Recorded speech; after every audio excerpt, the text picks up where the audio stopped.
मुझे द्वारका माई चाहिए।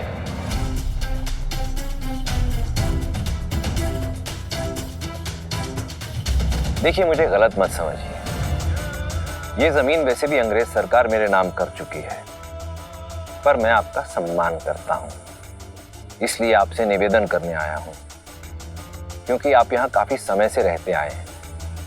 देखिए, आप तो सिद्ध पुरुष हैं, जहां भी जाकर अपना घर बनाएंगे वो जगह खुद ब खुद द्वारका माई बन जाएगी। लेकिन मुझ जैसे व्यापारी के लिए ये जगह बहुत जरूरी है। साईं, मैं यहां एक मिल लगाना चाहता हूं जिसमें गांव वालों को रोजगार मिलेगा। अब मेरे लिए ना सही, इन गांव वालों के लिए ये जगह खाली कर दीजिए।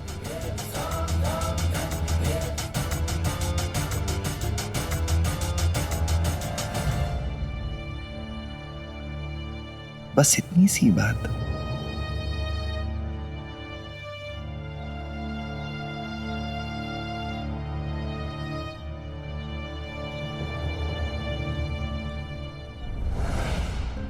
साई, क्या तुम सच में जा रहे हो अपनी द्वारका में छोड़कर?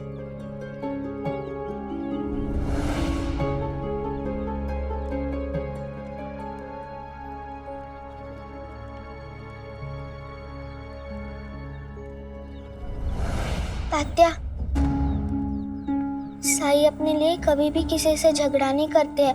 हमें इसके लिए बड़ों की मदद लेनी होगी। जाओ और अपने आई बाबा को बुला के आओ।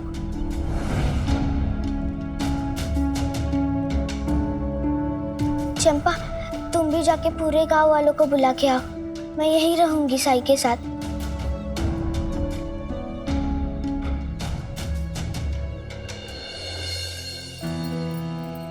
अप्रतिम, अद्भुत।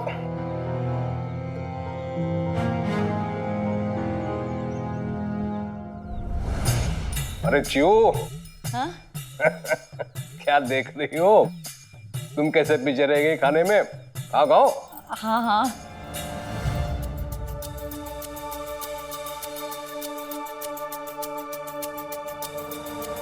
सरकार, अब तक तो उन लोगों ने साई को उठाकर बाहर फेंक भी दिया होगा, है ना?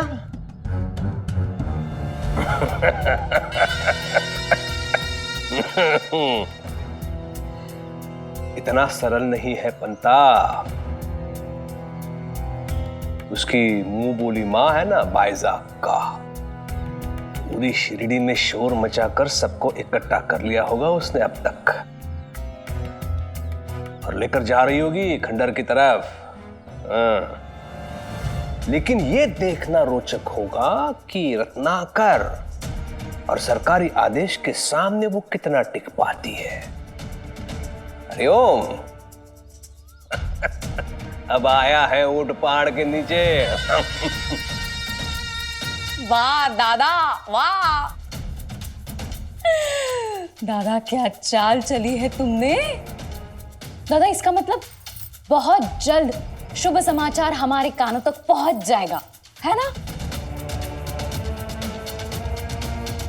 हरिओम। आई आई आई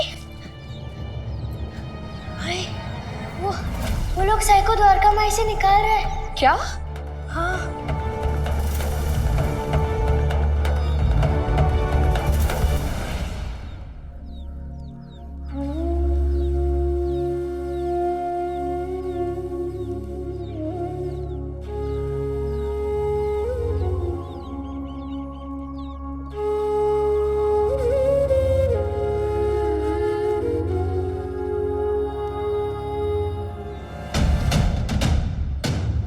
रेहाना मौसी,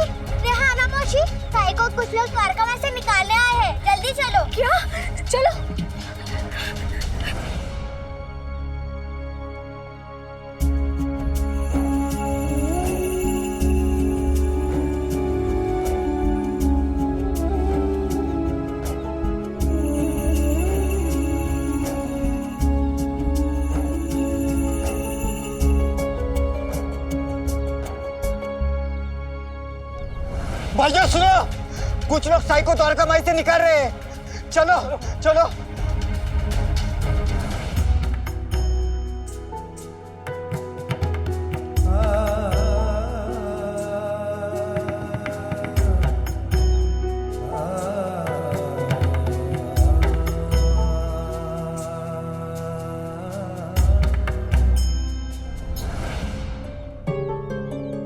कहाँ रह गए सारे लोग?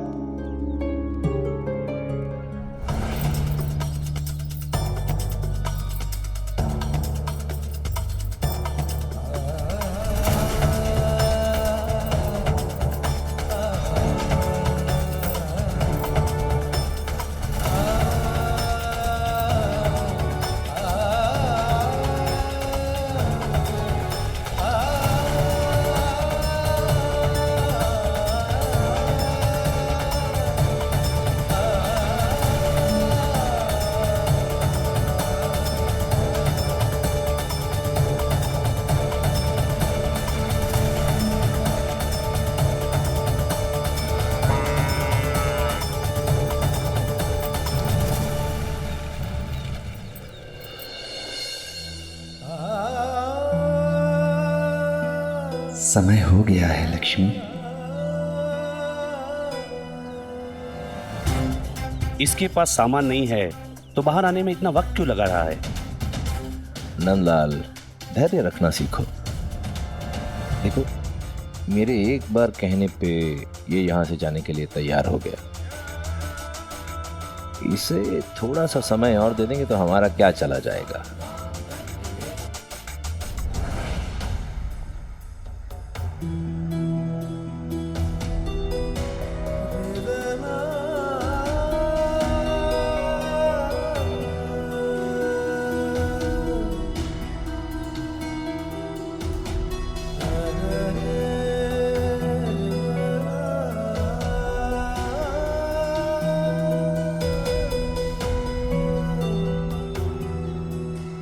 मेरे लिए परेशान मत हो लक्ष्मी।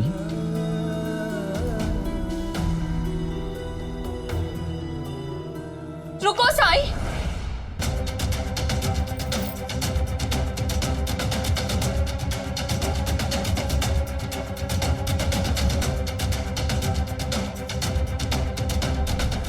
लेकिन दादा, बाइजा अक्का को तो तुम जानते ही हो, कैसे वो गांव की औरतों को लेकर हमारे वाड़े के सामने बैठ गई थी उस दिन।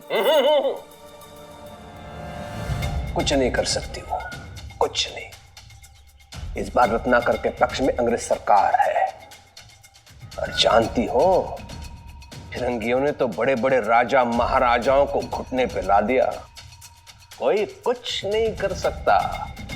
आज का दिन अंतिम दिन है उस साई का उस खंडर में। हरिओम।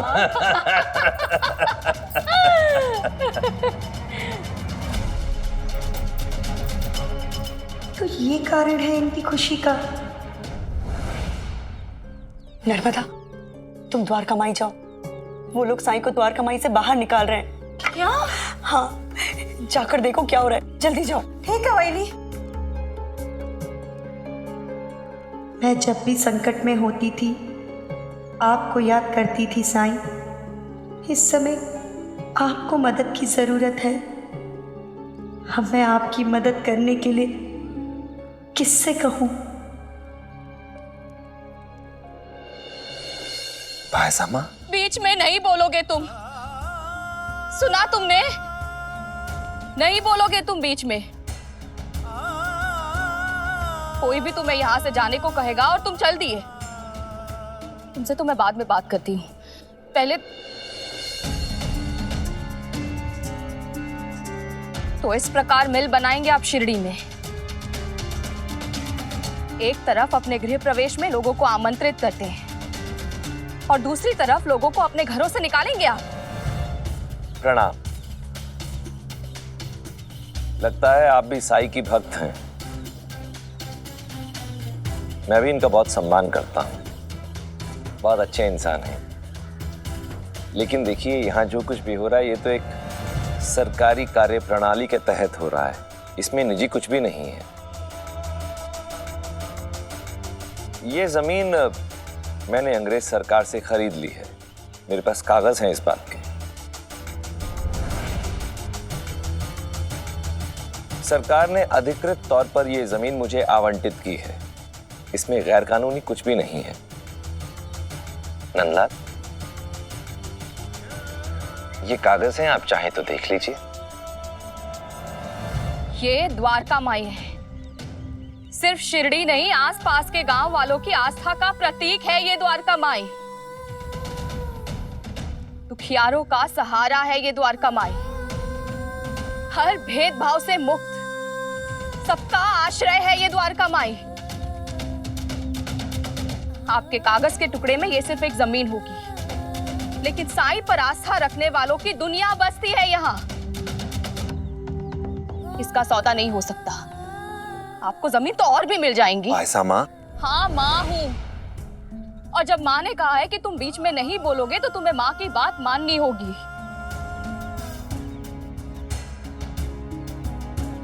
देखिए, मैं आपकी भावनाओं को समझता हूँ। द्वारका माई बिकाऊ नहीं है, मतलब नहीं है। तुम्हारी इतनी हिम्मत? कौन है जो साई को द्वारका माई से निकालना चाहता है? नहीं छोड़ेंगे उसे, नहीं छोड़ेंगे। कौन है वो? साई कहीं नहीं जाएंगे, यही रहेंगे, कहीं नहीं जाएंगे साई।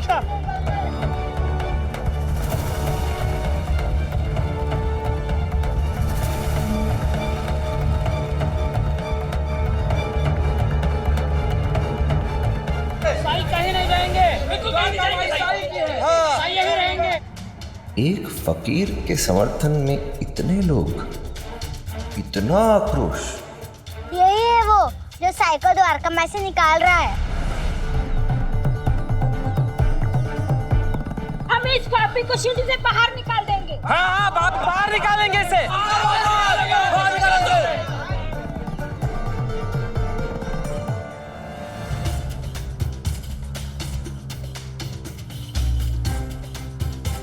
नमस्कार मालसापति जी। प्रणाम अप्पा। भाइयों, आप लोग बिना किसी वजह के क्रोधित हो रहे हैं। देखिए, आपका क्रोध जायज होता अगर मैंने साई के साथ कोई जोर जबरदस्ती की होती, इन्हें डराया धमकाया होता या कोई बुरा व्यवहार किया होता। मैंने तो साई को केवल यह सूचना दी थी कि अंग्रेज सरकार ने यह भूमि मेरे नाम कर दी है, क्योंकि मैंने इसे खरीद लिया है। मेरे पास इसके कागजात भी हैं। हमें ना तुम पर विश्वास है, ना तुम्हारे किसी कागज पर। अपने साई पर तो है, उन्हीं से पूछ लो।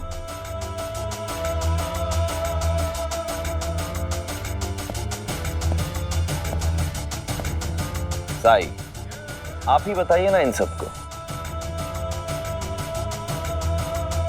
क्या मैंने आपके साथ कोई जोर जबरदस्ती की थी?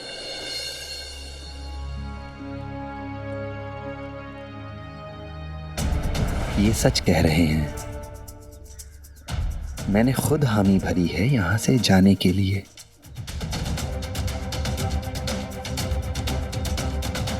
देखा आप लोगों ने, हो गई सबकी तसल्ली। किसी को अब भी कोई संदेह बाकी है तो दूर किए देते हैं। और जहां तक आप लोगों की ये चिंता है कि मैं साई को शिरडी के बाहर भेजना चाहता हूं, तो ये बिल्कुल बेवजह है। बल्कि मैं तो साई को गांव के बाहर से गांव के अंदर ले जाने की कोशिश कर रहा हूं। एक ऐसी जगह जहां यहां से बेहतर व्यवस्था होगी, बेहतर सुख सुविधाएं होंगी। आपको क्या लगता है, क्या हम साईं के बारे में ये सब नहीं सोचते? क्या हमें उनकी फिक्र नहीं है? सब सुख सुविधाओं को छोड़कर साईं ने इस जगह को चुना था। रत्नाकर जी, साईं के लिए द्वारका माई एक निवास स्थान है। साईं हमेशा से यहीं रहते आए हैं और यहीं रहेंगे। साई कहीं नहीं जाएंगे, ये साई की द्वारका माई है। साई की द्वारका माई है ये। निकल जाओ यहाँ से, निकल जाओ तुम। साई कहीं नहीं जाएंगे, निकल जाओ यहाँ से, निकल जाओ तुम। समस्या को सुलझाया जा सकता है। हर एक बात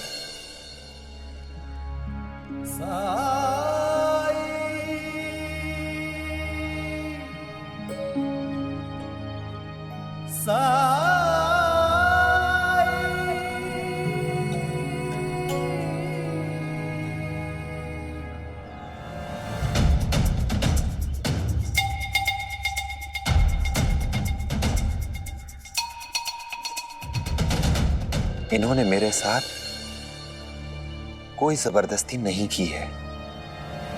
साईं, किसी को किसी के घर से निकालना ये अच्छी बात नहीं है और हम लोग ऐसा बिल्कुल भी नहीं होने देंगे। ये नाइंसाफी है साईं, आपके साथ भी और हम सबके साथ भी। हाँ साईं, हम आपको कहीं नहीं जाने देंगे। कहीं नहीं बाहर निकालेंगे। हम इसको बाहर निकालेंगे यहाँ से। बाहर निकालेंगे। कौन रोकेगा हमें? हम रोकेंगे। इस शिरडी का एक एक बच्चा, एक एक औरत और एक एक आदमी रोकेगा। आपने मेरे साई के अच्छाई का फायदा उठाया ना, अब देखो क्या करते हैं ये लोग। बाहर निकालो इसे।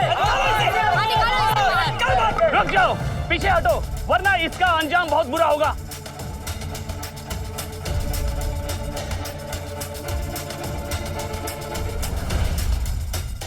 साहब, ये लोग बदतमीजी पर उतर आए हैं। अब भी आप शांत हैं? नंदलाल, गुस्सा तो कोई भी कर सकता है। असली शक्तिशाली आदमी वो होता है जो सबको अपने पक्ष में कर ले। देखिए भाइयों, यूं आक्रोशित होने से कुछ भी नहीं होगा। मैं आप लोगों से पहले भी निवेदन कर चुका हूं कि इस समस्या का समाधान हम बातचीत से भी निकाल सकते हैं। ये कह रहा हूं कि हम उसे आज नहीं छोड़ेंगे। बाहर आओ तुम, बाहर निकालो इसे। ये तुमने बहुत अच्छा किया साई। मुझे फौरन खंडहर के अंदर दाखिल हो जाना चाहिए, क्योंकि एक बार मैं खंडहर के अंदर पहुंच गया तो कागजात के हिसाब से इस जगह पर मेरा कब्जा हो जाएगा।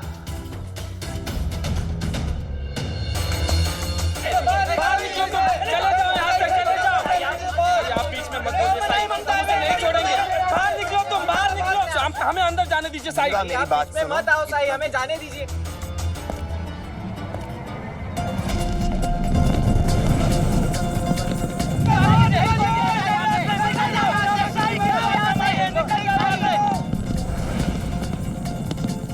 बचाओ!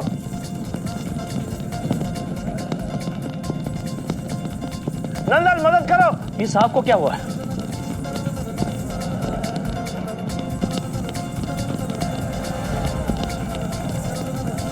नंदन, बचाओ, बचाओ मुझे।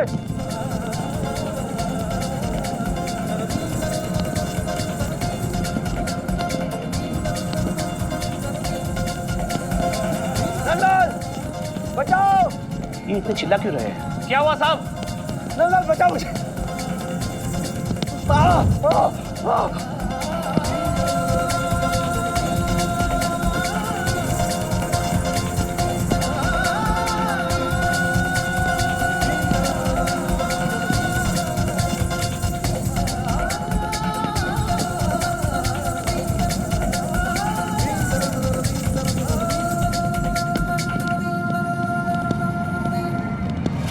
शांत हो जाओ।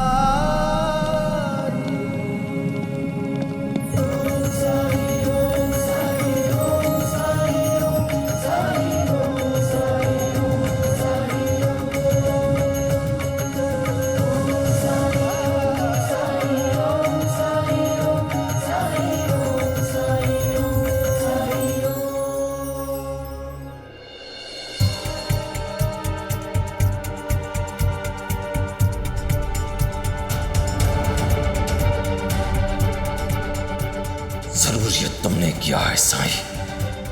काला जादू करके मेरा अपमान किया है इन सबके सामने।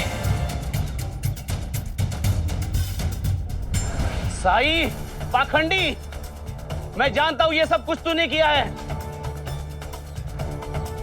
रुक!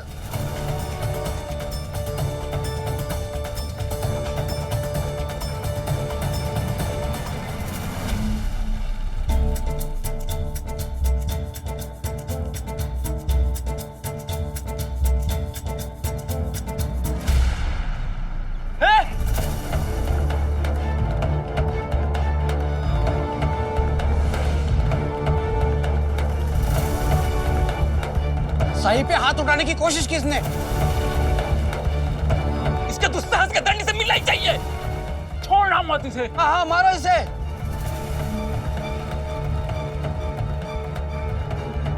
रुक जाओ।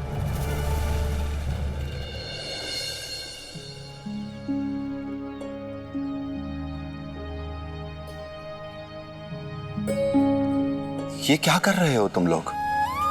श्रद्धा और सबूरी का पाठ इतनी जल्दी भुला दिया तुम लोगों ने? हिंसा हमारा रास्ता तो नहीं था। किसी से नफरत करना ये हमारा रास्ता तो नहीं था।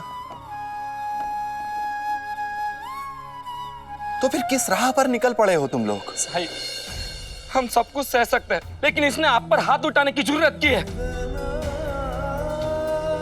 हाँ साईं, अब हम और धैर्य नहीं रख सकते।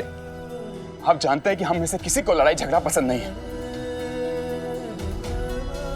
और ना ही हम इसके पक्षधर हैं। लेकिन साईं, आप ही तो कहते हैं अन्याय करने से कहीं बड़ा पाप अन्याय सहना है। इसलिए आप इनसे कहिए ये तुरंत यहां से चले जाए, नहीं तो इनके लिए अच्छा नहीं होगा। हाँ साईं, अब हम अपने आप को और नियंत्रित नहीं रख सकते। पर इसका अर्थ ये तो नहीं कि तुम भी यही करोगे खंडू। उन्हें मत रोकिए साईं। नंदलाल ने जो किया वो क्षमा के योग्य नहीं है। नंदलाल या मेरे बाकी आदमियों ने यहां पर जो कुछ भी कहा या किया वो मेरे इशारे पर किया। आप लोगों का गुनहगार मैं हूं। मेरे आदमियों को यहां से जाने दीजिए, और मुझे आप लोग जो भी सजा देना चाहते हैं मुझे मंजूर है।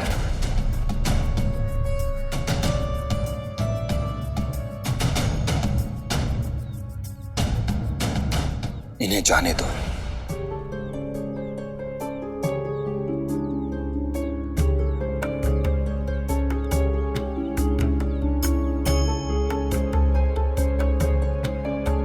जाइए।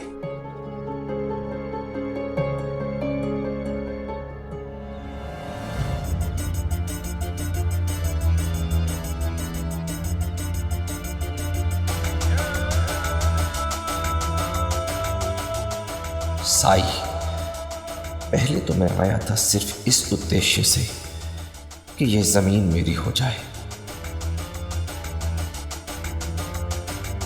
लेकिन आज जो अपमान हुआ है मेरा, उसके बाद ये मेरी जिद है कि इस खंडहर का कब्जा मैं लेकर ही रहूंगा। अब जब तक मैं तुम्हें इस खंडहर से नहीं, शिरडी से भी बाहर ना कर दूं, मैं चैन से नहीं बैठूंगा।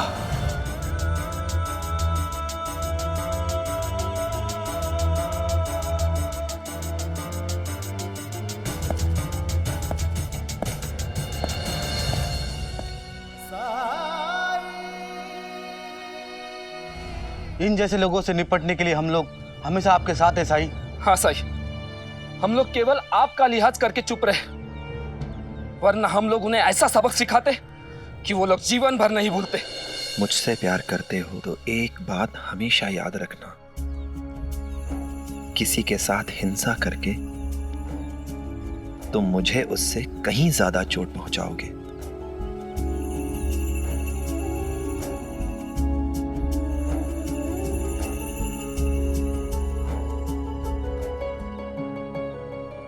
साई,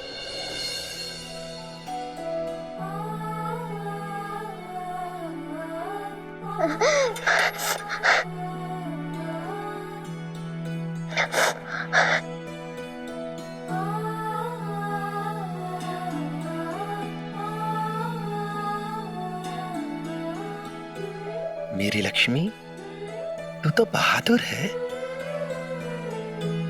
तेरी आंखों में आंसू शोभा नहीं देते।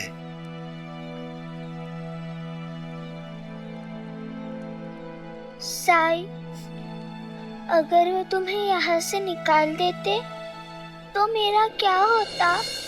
वो मुझे यहाँ से तो निकाल सकते हैं लक्ष्मी, लेकिन तुम्हारे हृदय से, तुम्हारे जीवन से मुझे कोई नहीं निकाल सकता।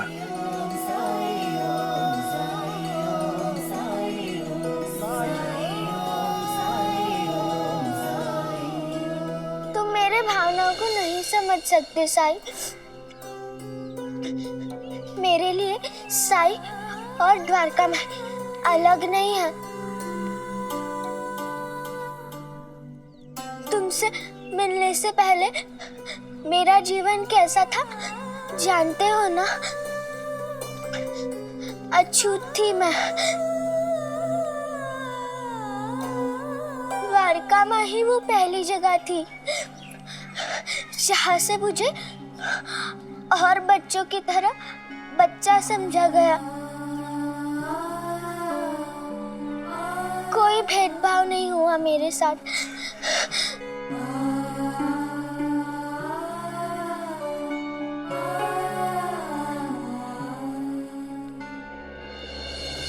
हाँ साई।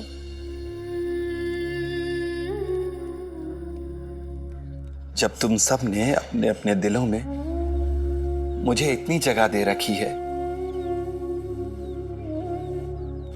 तो फिर रहने के लिए मुझे किसी और घर की कोई जरूरत ही क्या है?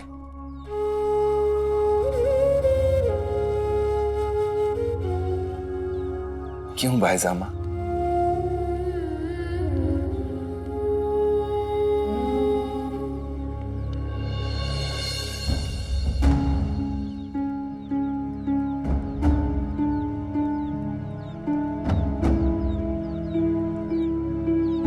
रत्नाकर इस तरह तुम्हें द्वारका माई से निकालने का प्रयास कैसे कर सकता है साईं? और तुम खुशी खुशी जाने के लिए तैयार भी हो गए। देखा आपने कैसा है ये, कभी अपने हक के लिए नहीं लड़ेगा। आज जो कुछ भी हुआ वो कुलकर्णी सरकार के जानकारी के बिना, उनके शय के बिना ये तो संभव ही नहीं है। और हम सब जानते हैं तो कुलकर्णी सरकार की सोच साई के लिए कैसी है, इरादा क्या है। अरे आइए आइए रत्नाकर जी, मैं आपकी प्रतीक्षा कर रहा था। हो गया खंडर आपका, हरिओम। अरे देख क्या रहे हो, जाओ मुंह मीठा करवाओ इनका, इनकी मील के लिए जगह मिल गई है। हरिओम। जी सरकार।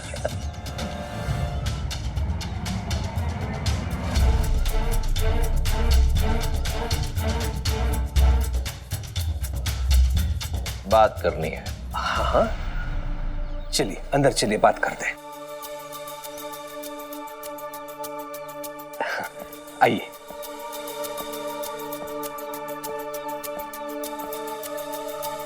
तुम दोनों कहाँ चल दिए मुंह उठा के? नंदलाल भी तो गए उनके साथ। अरे वो सहायक है, महत्वपूर्ण व्यक्ति है, तुम दोनों जैसा नहीं है। हरिओम। हाँ हंता जी, अगर हम दोनों सहायक नहीं हैं तो है कौन? और उसके बाद होना क्या था? रत्नाकर साहब अपना समूह लेकर चले गए। वही, आपको साईं के लिए इतना चिंतित होने की जरूरत नहीं है। उनके पक्ष में, उनके समर्थन में इतने लोग खड़े हैं कि उन्हें कोई भी और कभी भी द्वारका माई से बाहर नहीं कर सकता।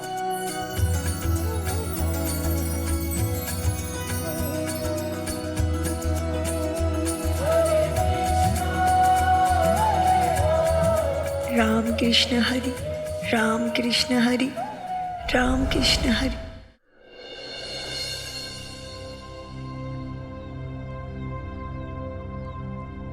तुम मुस्कुरा क्यों रहे हो? भाईजामा, लक्ष्मी तो बच्ची है, लेकिन क्या आपको भी बार बार याद दिलाना होगा? आप भूल क्यों जाती हैं कि मैं तो बैरागी हूं। मुझे किसी जगह, किसी वस्तु की कोई चाह नहीं, कोई मोह नहीं है। फिर चाहे वो जगह द्वारका माई ही क्यों ना हो।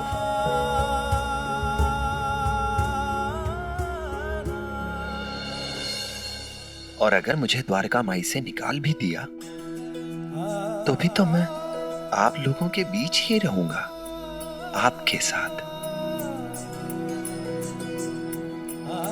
मैं द्वारका माई में रहूं या ना रहूं, रहूंगा तो तुम्हारा बेटा ही ना।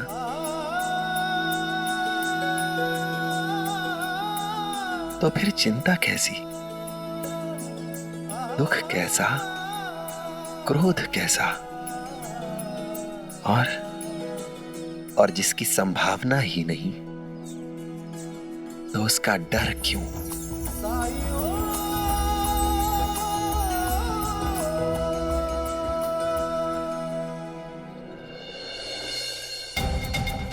कुलकर्णी सरकार, आपने मुझे जाने से पहले यह क्यों नहीं बताया कि खंडहर में रहने वाले उस बैरागी के पास अजीब अजीब जादुई ताकतें हैं?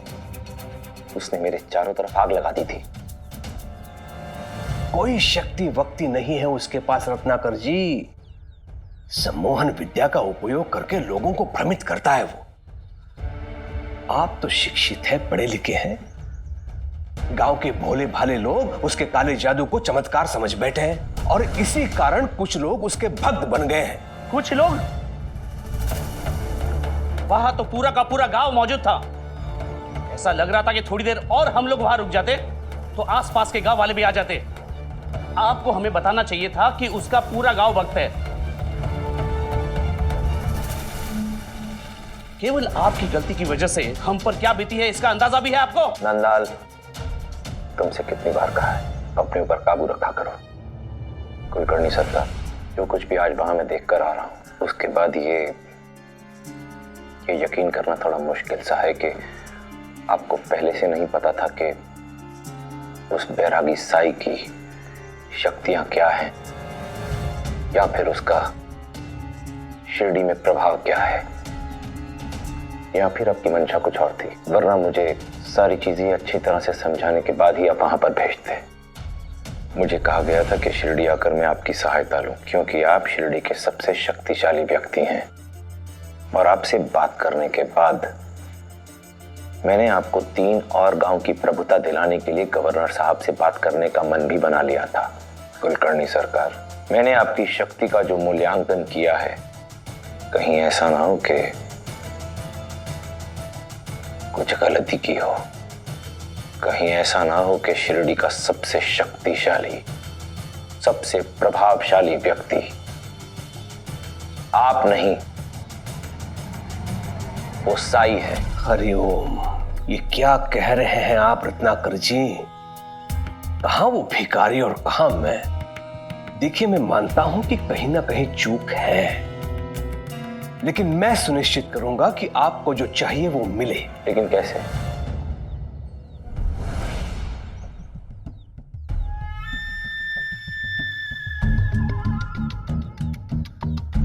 मान लीजिए कि ये वो खंडहर है।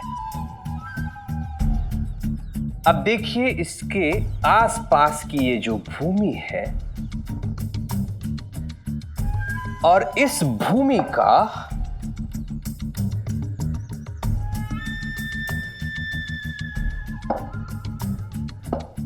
हम अधिग्रहण करेंगे। ये चारों ओर की भूमि पर आपका अधिकार हो जाएगा।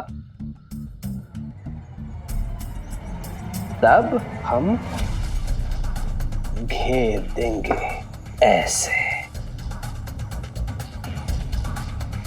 उसके पश्चात कोई भी साईं से भेंट करने खंडहर तक नहीं पहुंच पाएगा।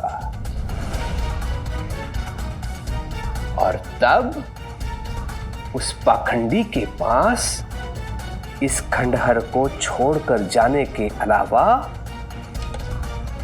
दूसरा कोई विकल्प नहीं बचेगा।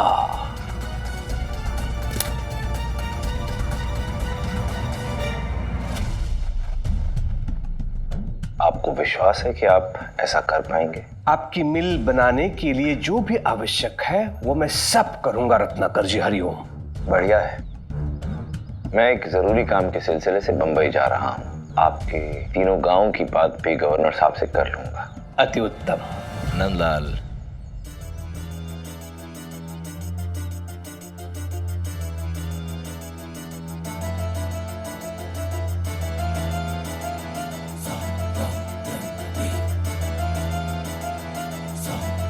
कुलकर्णी सरकार, ये मैं इंग्लैंड से लाया था।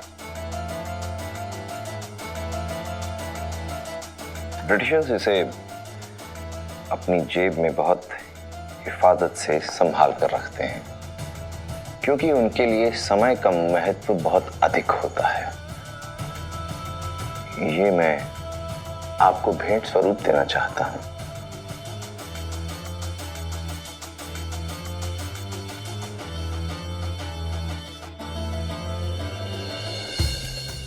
और चाहता हूं कि आप भी इसे बहुत संभाल कर रखें, ताकि ये आपको याद दिलाती रहे कि समय आपके पास भी बहुत कम है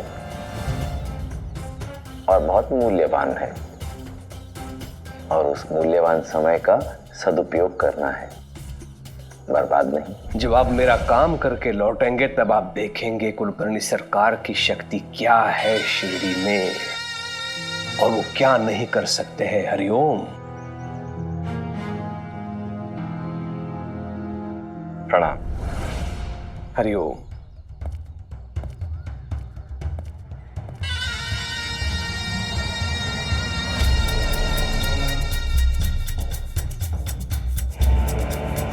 अंता पंता मुनीम को बुलाओ।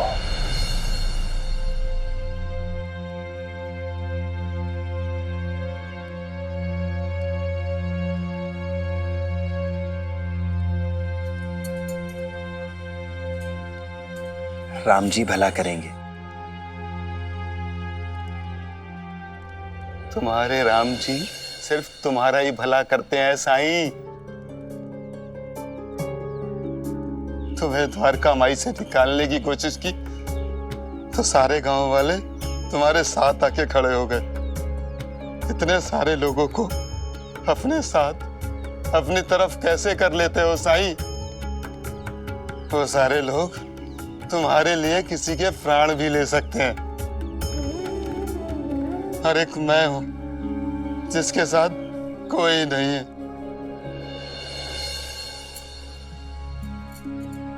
तुम्हारी परेशानी क्या है, ये बताओगे मुझे?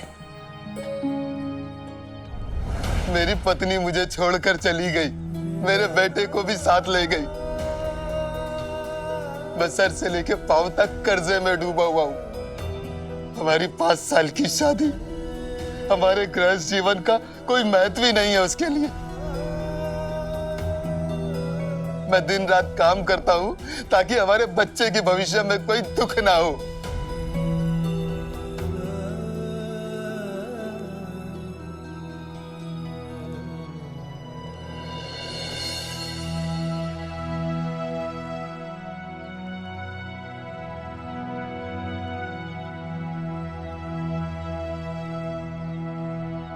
क्या तुमने उससे बात करने की कोशिश की?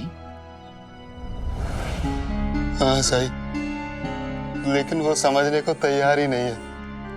उसका कहना है कि मैं उसे समय नहीं देता हूं। अब आप ही बताओ साईं, क्या मैं हमेशा उसके पास बैठा रहूं? अरे मैं उसके लिए ही काम करता हूं ना साईं। लेकिन उसका कहना है कि उसे पैसे से ज्यादा मेरी जरूरत है। हो सकता है वो सच कह रही हो। अगर ऐसा होता तो वो बुरे वक्त में मेरा साथ देती।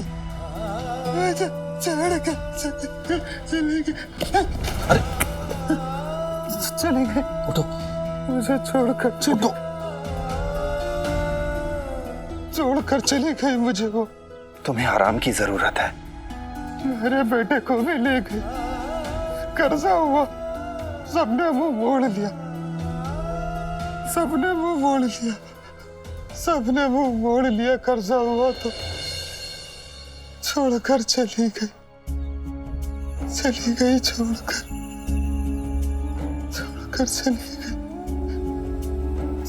चली गई। सबने मुंह मोड़ लिया। हरिओम। अरे तो कोई तो होगा खंडर के आसपास वाला जिसने ब्याज चुकाने में विलंब पे विलंब किया होगा। देखो ठीक से देखो।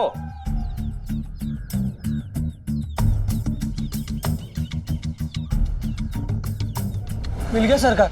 कौन है? पंडरी। पंडरी? मोहलत देने के बावजूद भी उसने अभी तक सूद नहीं चुकाया। हाँ सरकार, पंडरी आज सुबह ही आया था।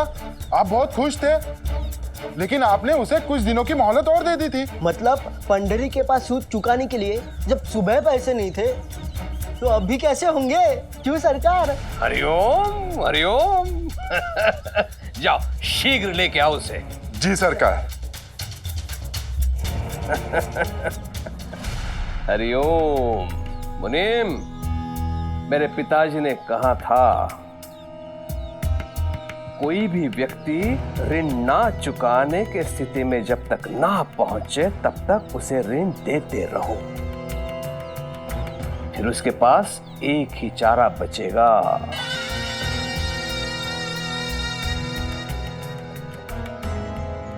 हरिओम हरिओम। एक रिश्तेदार ने दी थी मुझे, आपके हिसाब से कितना पैसा हो जाएगा? इसका मैं आपको 3.5 रुपए दे सकता हूँ। इतने में तो बहुत सारे बीज आ जाएंगे। कल सुबह सुबह खेत की बुआई कर देंगे। बीज लेने के बाद कुछ पैसा बचा है, मैं सोच रहा हूँ कुलकर्णी सरकार का सूद दे दूं। जितना खेत के लिए बीज जरूरी है उतना ही पेट के लिए अनाज। घर में राशन खत्म हो गया है, बचे हुए पैसे भी कुलकर्णी सरकार को दे दोगे तो हम खाएंगे क्या? पंडरे, सरकार ने तुम्हें बुलाया है। अभी तुम घर जाओ, मैं सरकार से मिलके आता हूँ। चलो।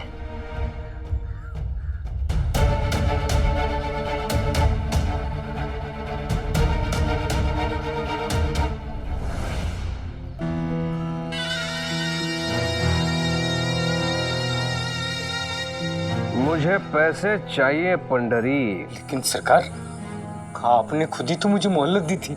मोहलत तुम्हें इसलिए दी थी मैंने कि तुमने कहा था कि मेरे पास पैसे नहीं है सरकार, और यदि बीज लेने के लिए तुम्हारे पास पैसे हैं तो ब्याज के लिए भी होंगे।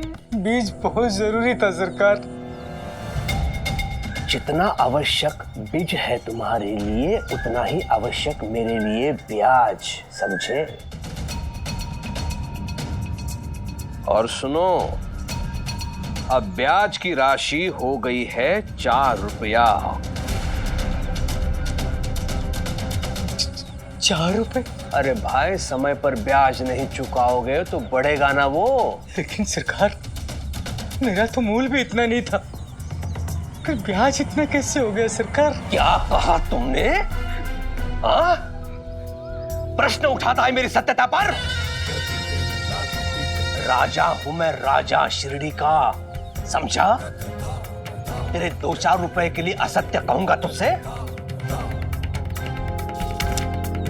ये देख देख, तेरा अंगूठा है इस लेखा बही पर, इसका अर्थ समझता है तू? तेरी ऋण की शर्तों पर सहमति है। देख अपनी आंखों से। सरकार, मेरे लिए तो काला अक्षर भैंस बराबर है सरकार। तो क्यों प्रश्न उठा रहा है?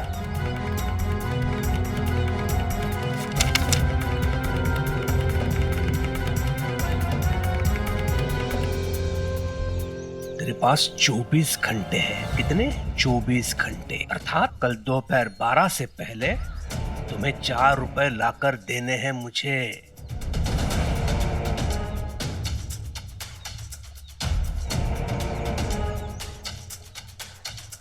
हरिओम। पैसे लेके आओ और अपने बीज लेके जाओ। पैसे देने के पश्चात ही तुम बीज बो सकते हो, और यदि समय रहते तूने ब्याज की राशि नहीं चुकाई तो तेरी जमीन जो मेरे कब्जे में है वो भूमि मेरी हो जाएगी। नहीं सरकार, सरकार ऐसा मत करो, मुझ पर रहम करो सरकार। सरकार, ना अनर्थ मत करो सरकार, मुझ पर रहम करो सरकार, मेरा बीज दे दो सरकार। सरकार, इतने समय में 4 रुपए कहाँ से लाऊंगा सरकार?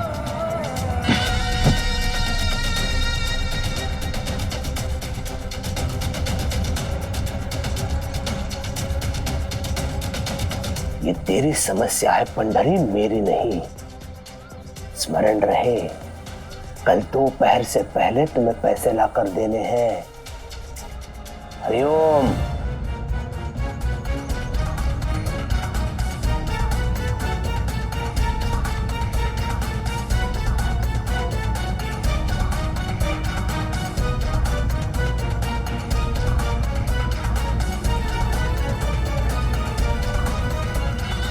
मेरा अच्छा समय बताने ही आई है ये। कुलकर्णी से जमीन लेने के बाद उस जमीन को कुछ सालों के बाद सोने के भाव पर बेचकर मोटा मुनाफा कमाऊंगा। जब इसी तरह अमीर बना जा सकता है तो मिल बनाने के झंझट में कौन पड़ेगा?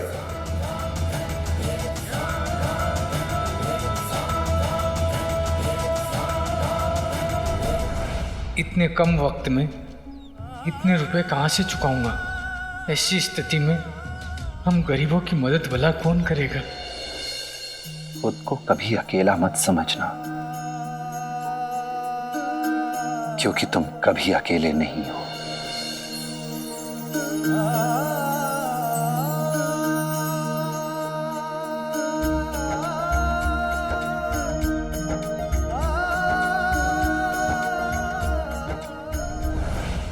ऐसे और भी मज़ेदार वीडियो के लिए हमारे चैनल को लाइक, शेयर और सब्सक्राइब करें।